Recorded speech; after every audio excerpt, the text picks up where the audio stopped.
This is my ATTR 847 reflection on my interview.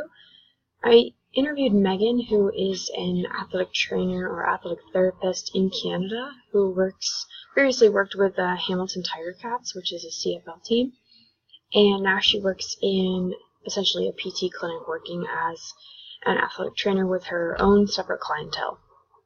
So I was really interested in our conversation because Megan and I tend to have the same type of personality and the same characteristics that are important to us. So we talked a lot about work-life balance because she was working in the CFL, and we talked a lot about how she would put in 12, 14, 16-hour days, and her quality of life suffered because of that. And we talked about how in the fall or in the preseason for volleyball, because she did work volleyball as well, that can be really hard, and sometimes we both felt like, is the implication of our work-life balance really worth what we're doing here?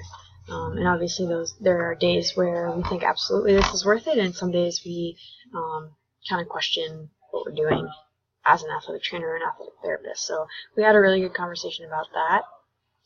She also talked a lot about feeling like she worked for the coaches when she worked in the CFL, which is something that I talk a lot about with my peers and my colleagues, and that's something that she had to overcome. So she did give me a couple strategies to try to work past that. But overall, I thought my experience with Megan was really positive, and I do think that she can be a positive resource for me in the future. If I have questions or I have a similar problem that we talked about, she did say that I can reach out at any time, and I do think that I will do that.